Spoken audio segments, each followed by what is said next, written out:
Salam bertemu lagi di kesempatan hari ini, 16 Julai 2023 dalam Santapan Firman Tuhan, Minggu Biasa ke-15 melalui Injil Matius bab 13 ayat 1 hingga 9. Kita dengarkan bersama. Pada suatu hari, Yesus keluar dari rumah dan duduk di tepi danau. Datanglah orang banyak berbondong-bondong lalu mengurumuni dia. Sehingga Yesus naik ke perahu dan duduk di situ. Sedangkan orang banyak semuanya berdiri di pantai. Yesus mengajarkan banyak hal kepada mereka dengan memakai perumpamaan-perumpamaan.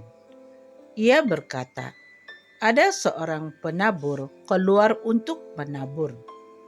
Pada waktu ia menabur, sebahagian benih itu jatuh di pinggir jalan. Lalu datanglah burung dan memakannya sampai habis. Sebahagian jatuh di tanah yang berbatu-batu, yang tidak banyak tanahnya. Lalu benih itu pun segera tumbuh karena tanahnya tipis, tetapi sesudah matahari terbit, layulah tumbuhan itu dan menjadi kering karena tidak berakar. Sebahagian lagi jatuh di tengah semak duri, lalu makin basahlah semak itu dan menghimpitnya sampai mati.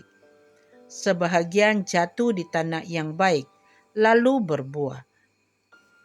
Ada yang 100 kali lipat, ada yang 60 kali lipat, ada yang 30 kali lipat.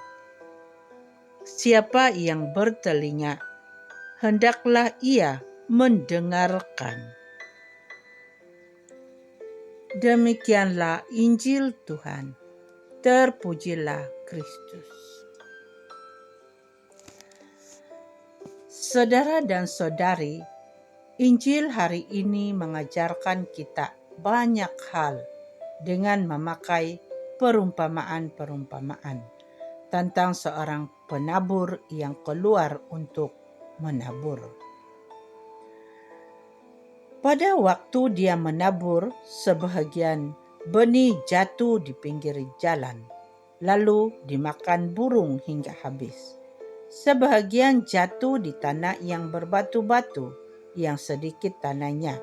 Benihnya pun segera tumbuh, tetapi disebabkan tanahnya nipis, bila terbit matahari, layulah tumbuhan itu dan kering karena tidak berakar. Sebahagian lagi jatuh di semak duri, lalu makin membasahlah semak itu dan menghimpit tumbuhan itu sampai mati. Sebahagian lagi jatuh di tanah yang baik, lalu berbuah. Semua perumpamaan ini adalah bayangan iman kita. Yang pertama, benih yang jatuh di pinggir jalan. Kita mendengar firman Tuhan, tetapi tidak melakukannya. Kita menjadi pendengar yang acuh tak acuh, yang hanya berharap mendengar hal yang menyenangkan dan menghibur, tetapi selalu menghindar mendengar kebenaran Injil. Yang kedua, benih yang jatuh di tanah yang berbatu-batu. Membayangkan iman yang goyah, iman yang tidak berpendirian, dengan mudah cair bila mendapat tantangan, bila tidak mendapat yang diinginkan atau yang diharapkan, berhijrah sudah mencari gereja lain, atau pendek kata, mematikan Yesus dalam hidupnya. Yang ketiga, benih yang jatuh di semak duri. Membayangkan iman yang bertumbuh segar, tetapi tidak dijaga dengan baik, sehingga tidak dapat bertumbuh dan berbuah, dan akhirnya lenyap dengan sia-sia. Yang keempat, benih yang jatuh di tanah yang baik. Ini melambangkan iman kita yang senantiasa hidup, yang tetap bertahan, tetap bernyala, walaupun dihujani oleh berbagai persoalan hidup. Itulah keadaan kita sebenarnya.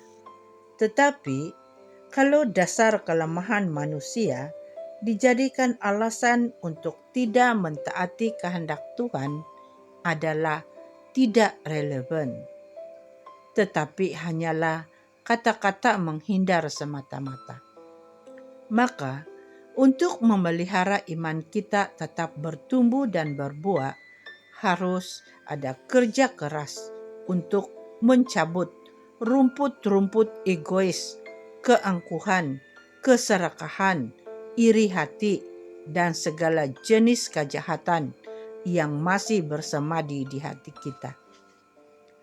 Dalam Injil Matius bab 28 ayat 19 sampai 20, Yesus mengatakan, "Karena itu pergilah, jadikanlah semua bangsa muridku dan baptislah mereka dalam nama Bapa dan Anak dan Roh Kudus, dan ajarilah mereka melakukan segala sesuatu yang telah kuperintahkan kepadamu."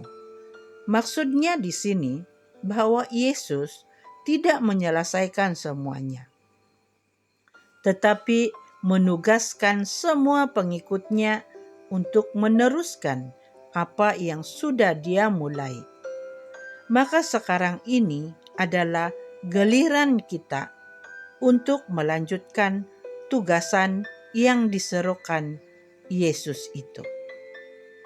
Semoga kita menjadi penabur yang baik di ladang Tuhan, yang dapat melihat, mendengar, menghayati, dan melaksanakannya selagi ada kehidupan, seturut kehendak Allah. Amin.